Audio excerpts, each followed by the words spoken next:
so much for joining us. It has been a busy week. The White House completed a prisoner swap with Russia, Venezuela's disputed election sparked protests across the country, and Donald Trump had a disastrous appearance before the National Association of Black Journalists, with maybe the low point being this. Do you believe that Vice President Kamala Harris is only on the ticket because she is a black woman? Well, I can say, no, I think it's maybe a little bit different. She was always of Indian heritage, and she was only promoting Indian heritage. I didn't know she was black until a number of years ago when she happened to turn black, and now she wants to be known as black. So I don't know, is she Indian or is she black? She was Indian all the way, and then all of a sudden she made a turn, and she became a black person. Just to be... I mean this in the most disparaging way possible. That went about as well as could be expected. Putting Trump in front of a black audience and asking him to speak on race was never going to get more elevated than the lady said she was both Indian and black. That is cheating. Also, not that this needs saying, but Harris didn't make a turn into being black like it's an interstate off-ramp.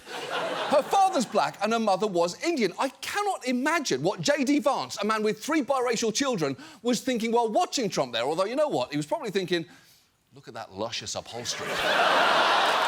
You think those cushions come all the way off? But we're going to turn to the Olympics. They've been going on all week with some notable hiccups, from the Olympic flag being flown upside down to the South Korean delegation being introduced as the Democratic People's Republic of Korea, which is, fun fact, the wrong Korea, to the triathlon taking place in the Seine, despite it previously failing multiple tests for pollution. Though, that did give us this amazing bit of colour commentary regarding US triathlete Seth Ryder's preparations. He prepared himself for what he would face here by essentially microdosing E. coli. He said that he was trying to get his body used to it in small doses, and he would do things leading up to these games, like not washing his hands after he would go to the bathroom, stuff like that. Wow. It turns out there is such a thing as too much Olympic backstory. Now, I should say, Ryder has since said that he was kidding, which is good for multiple reasons, not least that not washing your hands isn't how you microdose E. coli. The way you do that is by eating at Chipotle. Everybody knows that. But there have been some glorious moments, too, from Simone Billes's triumphs to this badass South Korean sharpshooter winning silver to this guy who medals while looking like he just happened to wander past the Olympics. He looks like he was called in for one last job, and that job involves Microsoft Excel. Sadly, there were also some incredibly stupid controversies. There was a wildly transphobic uproar over this Algerian boxer supposedly being trans, despite the fact she isn't. And there was even anger over the incredibly French opening ceremony, which featured a chorus of beheaded Marie Antoinettes, a torch relay across the rooftops of Paris, and a can-can along the Seine. The only way it could have been more French is if there'd been a ménage à trois between 3 people dressed in clown outfits. You know what? There was. There was a clown threesome as well. Although, one element of the ceremony got some extra blowback. This scene, in which drag queens and other performers were gathered at a table. It was meant to evoke pagan feasts, but some saw something else in it and were furious.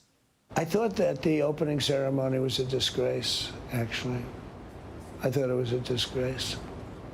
The mocking of the Last Supper. I thought it was... Catholics and Christians across the globe are outraged. I mean, they can do certain things. I thought it was terrible. You know, it's always strange to watch Trump act like he cares about religions, because to echo something I heard someone say recently, I didn't know he was a Christian until a number of years ago when he happened to turn Christian. All of a sudden, he made a turn and became a Christian person. Criticism of that scene also focused on this nearly naked man, meant to evoke the Greek god Dionysus, although he mainly looked like a perverted Smurf crashing a wedding reception. He actually went on CNN to kind of apologise, then responded to a follow-up question with a quintessentially French answer. Et ce qu'il y a de beau dans la religion chrétienne, c'est le pardon. Donc je demande pardon si j'ai offensé, donc les chrétiens du monde me l'accorderont, j'en suis sûr. Were you able to wash all the blue paint off after the performance? Impossible. Il reste toujours des traces du passé. Je les conserve dans ma main. I love it. Every part of that is great. Not just showing the reporter his blue belly button, but the way he introduces it by saying, there are still traces of the past. Look, we are all the product of our choices, our decisions. We are all the sum of what came before. No, the past, she does not wash out, no matter how hard you, scrub it up. And look, there will clearly be more to say about the Olympics as they go on, but we're going to dive straight in with our main story tonight, the 2024 election. It's probably one of the last stories you want us to cover right now, below hippo hemorrhoids, but above your parents' sex life. Long story short, they tried wheelbarrow. That's how your dad hurt his hip. There's obviously a lot of talk about these two candidates right now, but we're going to focus on the person currently polling third, Robert F. Kennedy Jr. Voters have learned a lot about RFK recently, from the fact his distinctive voice is caused by a condition called spasmodic dysphonia, to the news that doctors once found a dead worm in his brain, to even his physical fitness routine, which he's put front and centre in ads like this. I go to the gym every day. I hike every day. I don't ever eat processed food. I do intermittent fasting.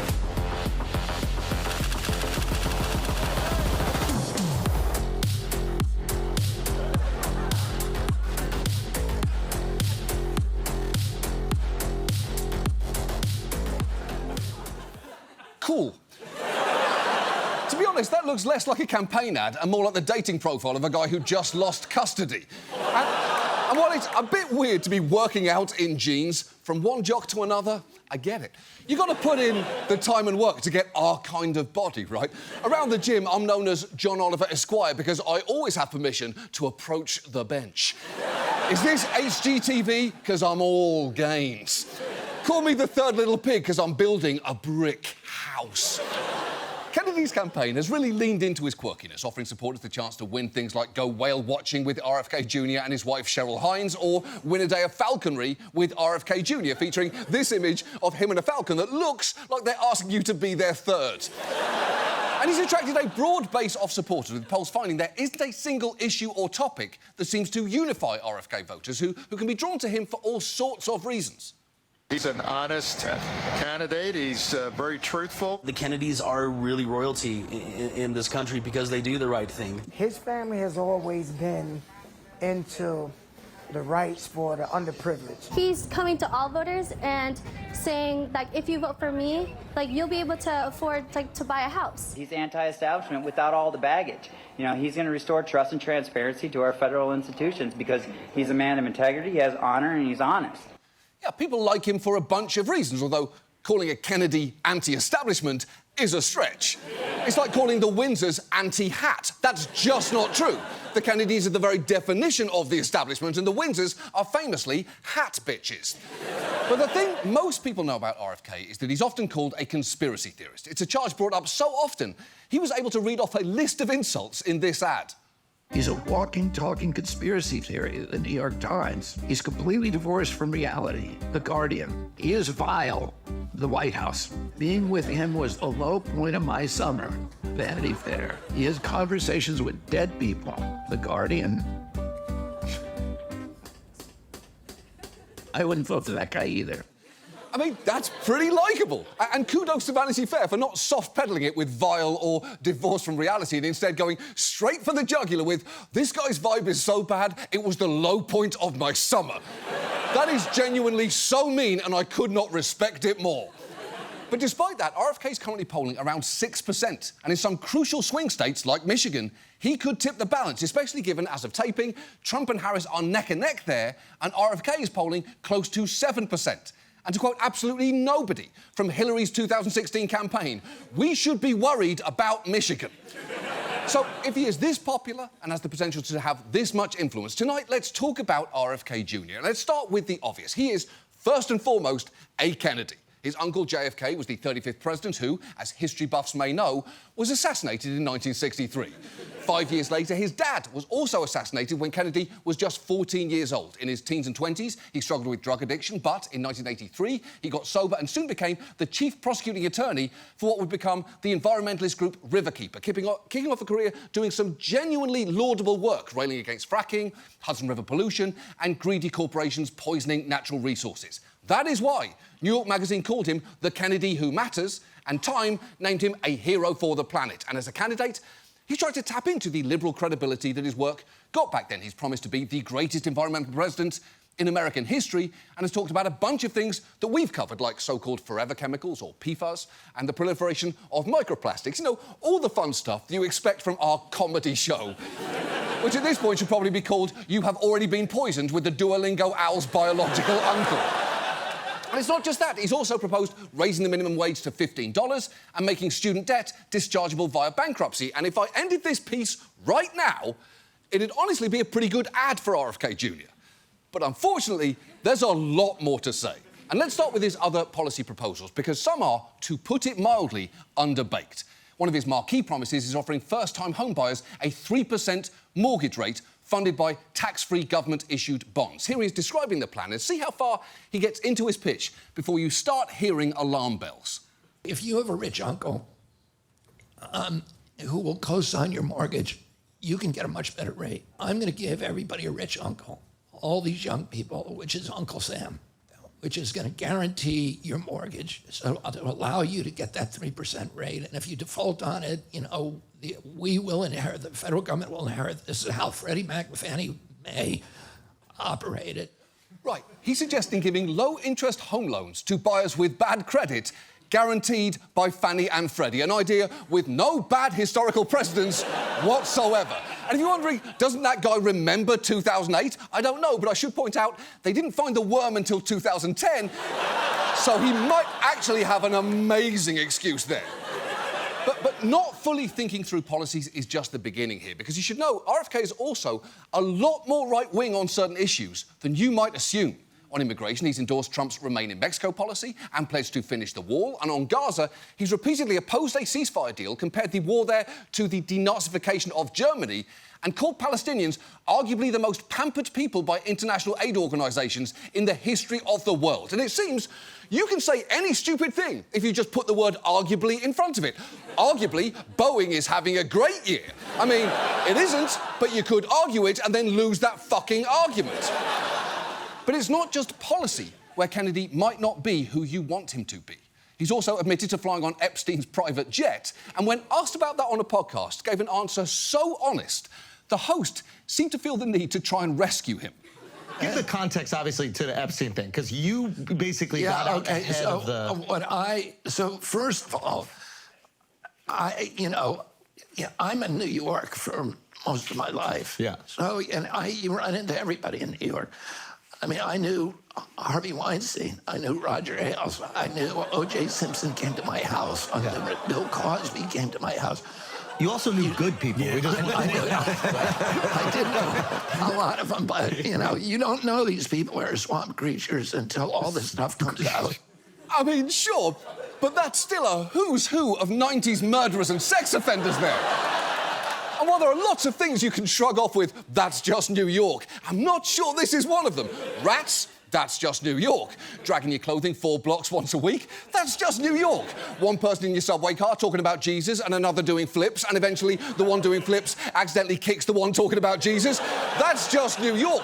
But having a Rolodex that turns out to be part sex offender registry, that is a you problem, Bobby. Leave the rest of us out of it. And in other personal stories, he comes off even worse. Just last month, a Vanity Fair article revealed that a former babysitter had accused him of sexual assault. And that is something you'd expect he'd have a strong denial for. But instead, what you get is this. Listen, I've said this from the beginning. I am not a church boy. I am not running like that. I had a very, very rambunctious youth. I said in my announcement speech that I have so many skeletons in my closet that if they could all vote, I could run for king of the world.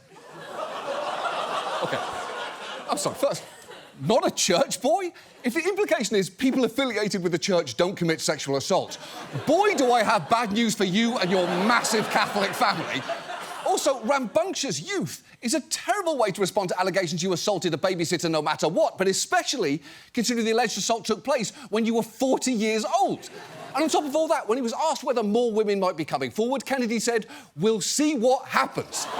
And the only way that answer could be any worse if he followed it up with, "Hey, did I tell you Bill Cosby's been to my house?" Because he has. But obviously the biggest issue with RFK is his reputation as a conspiracy theorist and anti-vaxxer. And if you support him, you may think that that's been overblown. You might think, well, he went on a podcast that I listened to and he seemed totally reasonable. And he does do a lot of them. We listened to a bunch. And in doing so, we noticed an interesting pattern. On the more mainstream ones, he will go out of his way to seem reasonable and open-minded. In fact, he's got a line that he likes to deploy a lot in podcasts and other settings. I have a critical mind. If somebody shows me where I got it wrong, I'll change. I'm not dug in. I'm not hard-headed in that sense. I will change my mind always if somebody confronts me with facts. If somebody shows me a fact that I'm wrong, I'm going to change my opinion, and I'll apologize. That sounds pretty good. Even if show me a fact sounds like what a John Oliver action figure would say when you pull the string on his back. That and it's not sexual harassment if it's a horse. Unfortunately, history has shown him to be much more dug in than he likes to imply. And before we get to his more famous views on vaccines and COVID, you should know they're by no means his only alarming stances. Take AIDS. It is a scientifically proven fact that AIDS is caused by HIV. But in the early 80s, people looked at the fact that it was spreading in the US and Europe, largely within the gay community, and tried to locate other factors that might be causing it. Nowadays, most people accept that those early theories were dead ends. But amazingly, as recently as 3 years ago, RFK was out there saying shit like this. There's a lot of people that said it's not a virus. The virus is a passenger virus. And these people are dying mainly because of poppers. 100% of the people who died in the first of the first 1,000 who had AIDS were people who were addicted to poppers, which are known to cause Kaposi sarcoma in rats. And you know, they were people who were part of a gay lifestyle where they were burning the candle at both ends. OK, so there is a lot there, from a gay lifestyle to repeating the claim that people were dying mainly because of poppers to the notion that poppers cause Kaposi sarcoma, which, for the record, they do not. Multiple studies in humans have found that even heavy popper use showed no significant association with the risk of Kaposi sarcoma, which does make sense given that poppers are still sold everywhere in this city. I got these 3 blocks from here, as I do before every taping of this show. How else do you think I get through this shit? But it didn't stop there. Kennedy's also argued that Anthony Fauci, who at the time worked within the NIH, and other experts wanted to call HIV a virus, partly so that his agency and the pharmaceutical industry could profit from the production of AZT, which was the first drug approved by the FDA to treat HIV and AIDS. That is part of a series of arguments known as AIDS denialism, which has done real damage.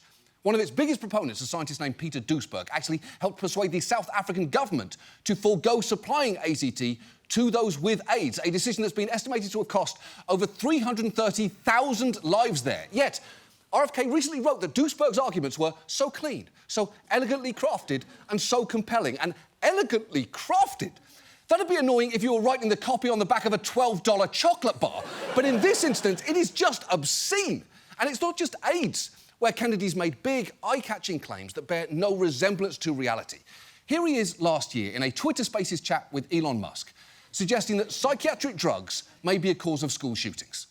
Prior to the introduction of Prozac, we had almost none of these events in our country, and we've never seen them in human history, where people walk into a schoolroom of children or strangers and start shooting people. There's other nations that have as many guns per capita as we do. Switzerland, the last school shooting was 21 years ago. We have one every 21 hours. The one thing that we have that's different than anybody in the world is the amount of psychiatric drugs our children are taking and our people are taking. And we need to look at that. OK, so before we go any further, let me just say this. I also don't want to be doing this. I don't want to be debunking his arguments at length. I am so close to taking a hit of these poppers, you have no idea. But he's made so many confident assertions there, and if you leave even one unchallenged, people will think, well, maybe there's something to it. So, with that in mind, first, Prozac hit the market in 1988, and as you probably already know, there were tons of shootings and mass shootings before then, including at schools. As for the claim other countries have as many guns as we do, they just don't. US civilians have the highest rate of gun ownership in the world by a factor of more than 2. And as for linking school shootings to the amount of psychiatric drugs our children are taking, researchers haven't found any link between antidepressants and school shootings. In fact, one study found that over 87% of the secondary school shooters it sampled were not on psychiatric medications at the time of their attack. So multiple facts there are just plain wrong, despite how confidently he just spewed them out there. He could just as easily have pointed out the link between school shooters and milk, because you know what? A shocking number have above average dairy intake, and ice cream in particular may contain neuroglycerides that initiate psychopathic behaviour, except none of that is true. I just made all of that shit up. Neuroglycerides isn't even a word, and Lactose Quarterly isn't a magazine. But it does show just how easy it is to reel people in when you're spouting self-assured bullshit on an unchallenged platform. And if you're noticing a pattern here, that RFK will find a problem and then work backwards to point at a big, powerful entity pulling the strings. That's basically what he's done with vaccines, although, again, he will deny that, insisting he's not anti-vax at all. Here he is making that point under oath before Congress. I have never been anti-vax. I have never told the public avoid vaccination. The only thing I've asked for, and my views are constantly misrepresented, so that the truth of what I believe is not, we're not allowed to have a conversation about that with the American people, which I believe vaccines should be tested with the same rigor as other medicines and medications. Yeah, that's a pretty vehement denial, and quick shout out to the guy recording that like it's his kid's dance recital. But when are you going to watch that footage, dude? You do know there are other cameras recording this, right? But here's the thing. Remember when I said Kennedy goes on a lot of podcasts and can sound reasonable? He goes on a bunch of fringy ones too. And when addressing those audiences, he sends out a very different message, like on this one 3 years ago. Our job is to resist and to talk about it to everybody. I see somebody on a hiking trail carrying a little baby, and I say to him, better not get him vaccinated. And he heard that from me. If he hears it from 10 other people, maybe he won't do it. You know, maybe he will save that child. When they hear that from 10 people, it'll make an impression on them. You know, and we all kept our mouths shut. Don't keep your mouth shut anymore. Confront everybody on it. I love that. I love it. Thank you. I love that. I love it. I have to say, that is exactly the kind of person I'd expect to be co-hosting an anti-vaccine podcast, the sort of person you'd expect to see walking around a grocery store during a COVID surge, licking everything to fortify her immune system. But I only say that because she actually did that and posted it to Instagram, because of course she fucking did. But also, you don't get to say, I'm not anti-vax, and then wander around the woods telling people to not vaccinate their babies like you're some red-pilled version of Smokey the Bear, who I'm realising is clearly where you get your workout wardrobe inspiration from. Over the years, Kennedy's promoted a number of theories about vaccines, including how they supposedly cause autism. We've discussed his claim that a preservative called thimerosal was linked to autism in our piece on vaccines several years ago. Not only is it bullshit, thimerosal hasn't been in children's vaccines since 2001, except for the flu vaccine, and even then there was and remains a version without thimerosal in it. But Kennedy parlayed the initial panic he helped cause into founding the Children's Health Defence, one of the country's leading anti-vaccine organisations, and he's continued to fearmonger about a connection between thimerosal and autism ever since. In 2015, he said of kids getting vaccinated, they get the shot, that night they have a fever of 103, they go to sleep, and 3 months later, their brain is gone. This is a holocaust, what this is doing to our country, which is clearly absurd. A vaccine cannot make someone's brain go away, although I'm increasingly believing that a dead worm might actually be able to. And if you're noticing a certain cruelty in how Kennedy tends to talk about autistic people, you're not wrong. It goes well beyond the anti-vax community's general gross tendency to imply that they'd rather have a kid die from polio or measles than be diagnosed with autism. Because just listen to him here. I bet that you've never met anybody with full-blown autism your age.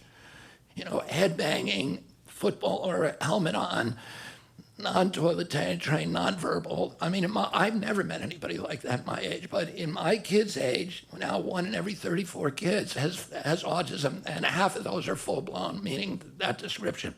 OK, first, if there's limited variety in the people you've met your age, maybe it's because you've only ever hung out with the same circle of 5 or 6 sex offenders or murderers. I don't know. I am just asking questions. And I could talk about the history of autism diagnoses and how they're still so new. The first person to be given one died just last year. I could talk about the fact that autistic people were long misunderstood and institutionalised. I could also throw in that there is definitely no such diagnoses as full-blown autism.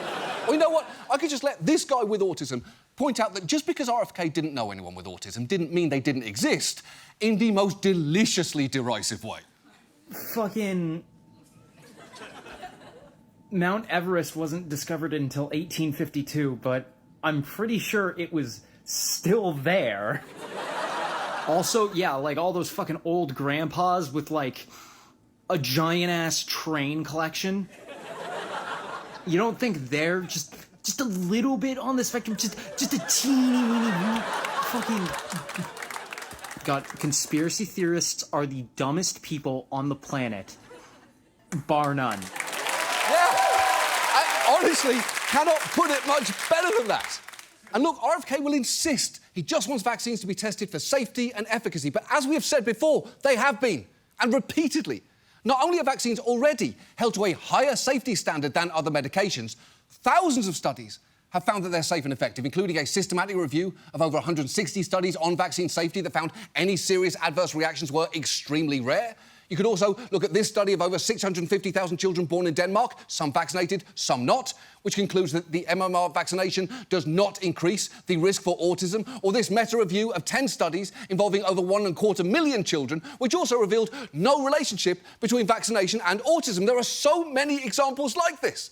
And it's why experts will tell you that a person's chance of having a bad reaction to a vaccine is about 1 in a million. As one expert we spoke to pointed out, given that we have over 40,000 deaths by car accident in the US per year, the most dangerous aspect of vaccinating children is driving to the doctor's office to get them. Especially, by the way, if your kids are singing Baby Shark the whole time, because that will make you drive off a fucking cliff. And I know this can all seem very abstract, but the thing is, Kennedy's ideas have been put to the test in the real world, and sometimes with hideous consequences. Take what happened in Samoa. In 2018, there was a horrible accident when 2 children died from a measles vaccine that 2 nurses had incorrectly mixed with a muscle relaxant. It was awful, but it was human error. Nevertheless, the anti-vax movement seized on the sudden fear of vaccines there, and the following year, Kennedy visited Samoa in a trip arranged by a local anti-vaccine influencer. There, he met with other anti-vaccine activists, including one who wrote that the meeting was profoundly monumental for this movement. He even met with the Prime Minister, with whom he discussed vaccines, in his words, a limited amount. And when a few months later there was a measles outbreak in Samoa, RFK wrote a 4-page letter to the Prime Minister in which he suggested the measles vaccine itself might be the true cause of the crisis. In the end, that outbreak killed 83 people, mostly infants and children, in large part due to their lack of vaccinations, an outbreak Kennedy later referred to as mild. And when confronted about all of this, he is quick to try and distance himself. Yeah, I'm aware there was a measles outbreak, but I didn't have anything, I had nothing to do with people not vaccinating in Samoa. I never told anybody not to vaccinate. I didn't, go there for any reason to do with that. Got it. So you just popped in to one of the most remote countries on Earth and just happened to encounter all your anti-vax buddies along the way. It is the ultimate conspiracist code. Nothing is a coincidence except when I do it.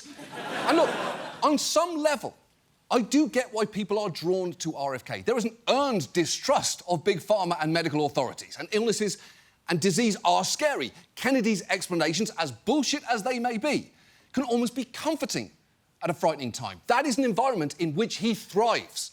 And it may explain why his popularity took off during the COVID pandemic. There was a lot of uncertainty back then, and medical experts were understandably making mistakes and learning in real time. Kennedy saw that, and he pounced. He took a lot of big swings, including writing a book in which he claimed that Fauci was using COVID to execute a historic coup d'etat against Western democracy. And once again, his just asking questions caused real harm to real people.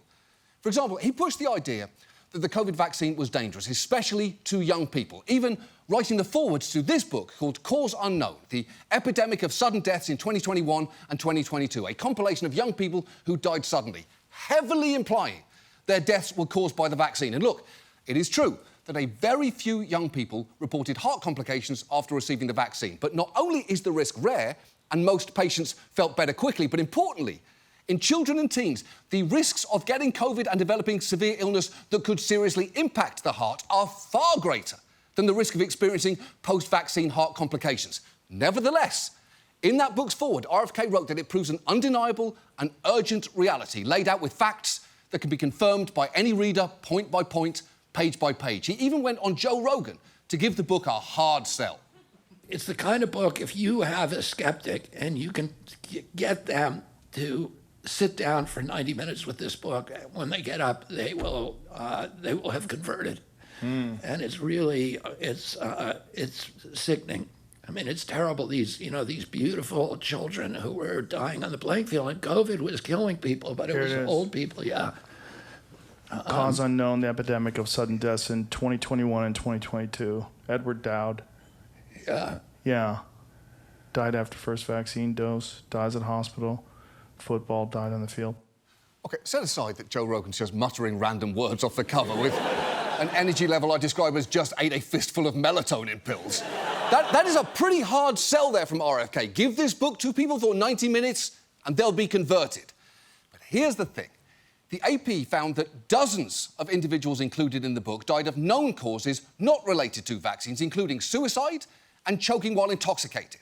The book even includes one person who died in 2019. So unless the headline was "Time Traveller Dies of COVID Vaccine," they don't really belong in there. But that's not all. Because when the book was first printed, one of the kids on the cover was Braden Fahey, who died after collapsing during football practice at just 12 years old. But we know for a fact that the COVID vaccine didn't kill Braden because he wasn't vaccinated. He died from a malformed blood vessel in his brain, and no one ever contacted his parents to ask about their son's death or for permission to use his photo, something they are understandably furious about. It's just another gut punch. You know, we've been punched in the gut as hard as you can be punched in the gut, and this is just another one right after, you know. You try so hard each day to, like, heal, and then you just have to take on a whole other nightmare, and part of you wants to just dismiss it and go, we've dealt with so much, we can't deal with anymore. But then you know you just have to do it for your son, and we can't, as his parents, look the other way. That is awful. They've had to go out of their way to correct the record about their son's death in the face of someone who not only has the platform of a Kennedy, but also of a presidential candidate. Now, I should tell you, after that story, Braden was removed from the cover of subsequent editions of that book. But not only is the first version with him on the cover still selling on Amazon, even the newer edition, despite everything we just told you, still includes him inside the book itself. And the publisher's excuse for this is enraging because they argue to us this week that the book never specifically says that the people shown in it died from the COVID vaccine, just that it highlights a new trend of people dying suddenly for unknown causes, which is not what the book does at all. And it is definitely not what RFK did when he tweeted out its cover with Braden's picture on it and claimed the book showed the COVID shots are a crime against humanity. That tweet is still up, which is a little odd to me because what was it that Kennedy liked to say? If somebody shows me a fact and I'm wrong, I'm going to change my opinion and I'll apologize. Huh. That's weird, but I guess it does make sense. Saying, if somebody shows me a fact and I'm wrong, I'm going to totally ignore it and force grieving parents to relive the worst thing that's ever happened to them doesn't quite have the same ring to it, does it? And look, I could litigate Kennedy's stupid arguments all night long, but I really do not want to do that to myself or to you. There are not enough poppers in the world to take the edge off this. And to quote Kennedy's neurologist, I really don't have time to go down all these wormholes. Hopefully, though, at this point, you've got a better sense of who this man actually is. And if you don't know any of this, I do get why you might like him. Because the idea of RFK is appealing. But so many of the reasons to support him just don't stand up under the slightest scrutiny. If you're voting for him because he seems honest or trustworthy, I think you've seen otherwise. If it's the Kennedy legacy, you should know over a dozen members of his own family have come out against his campaign. If you're voting for the environmental hero of the 90s, I'll point out multiple prominent environmental groups have opposed his campaign, including many former colleagues. If you like that he's against polluters and Big Pharma, I get it. We criticise them all the time. But when we do that, we make sure we've got our facts right and don't just pull them out of the arse of our best workout jeans. And finally, if you're frustrated with a two-party system, me too. But honestly, the way to dismantle that isn't through voting for one magical candidate. It'll come from building a movement toward ranked choice voting. And it's important to know, at least one of those parties may not be as opposed to Kennedy as he says he is to them, because Republicans seem to be counting on him to siphon off Democratic votes. His campaign's largest contributor is Timothy Mellon, a Republican mega-donor who's also donated $50 million to a pro-Trump group this election. And if Trump wins a second term, Kennedy may wind up working for him, because when we reached out to RFK's campaign this week, they told us he and Trump have discussed the possibility of a cabinet position for him, specifically Health and Human Services. And if that is true, that is a fucking nightmare. There is no good outcome here. Even if RFK drops out tomorrow, he'll have injected and amplified misinformation that, as you've seen, takes a lot of effort to debunk. And if he stays in, history has shown spoiler candidates can do intense damage to no real end. And don't just take that from me. Ralph Nader, famously, helped swing the election for George W. Bush back in 2000. And there was a guy back then who was very smartly imploring him to drop out. Despite fading poll numbers, the core support behind Nader's candidacy is making some liberal Democrats unhappy. There's a political reality here, which is that his candidacy could draw enough votes in certain key states from Al Gore to give the entire election to George W. Bush. Exactly. And look, this is the only time you're going to hear me say this, but RFK is, and don't you dare take this out of fucking context, making a really good point there. But the fact is, the rest of the time, Kennedy is a full-blown menace. And frankly, spending this much time thinking about him has been, if I may quote Vanity Fair, the low point of my summer. And now, if you'll excuse me, I think I have earned these. And now, this. And now, local news celebrates a surprisingly divisive holiday. So how do you feel about cheesecake, Greg? I love it. There's nothing. Yeah, I mean, it's one of my favorite desserts. Oh, okay. Well, then today's your day, because today is National Cheesecake Day. Didn't even know that. Give me a classic New York-style cheesecake, and it's going to be 15 pounds. Back on me again. Any cheesecake's a winner for me, so I'll be celebrating today for sure. Totally. Today's National Cheesecake Day, so what's your favorite cheesecake? I'm not a fan of cheesecake. Really? Yeah, I don't like cheesecake. Oh. You don't like cheesecake? I don't. It's something about it. It just doesn't make sense in my brain. I don't know if it's about the flavor or the texture or whatever, but I think it's both. It's just so thick. What's your favorite cheesecake? No, I'm not a cheese guy. Why do you hate America? Now, where did your, dislike come from? It's just the idea of it. Have you ever tried it? I don't want to try it. That's our show. Thanks so much for watching. We'll see you next week. Good night. Welcome, welcome, welcome. And now this. Show me a fact. It's not sexual harassment if it's a horse. The conditions in the sweatshop this doll was made in will horrify you.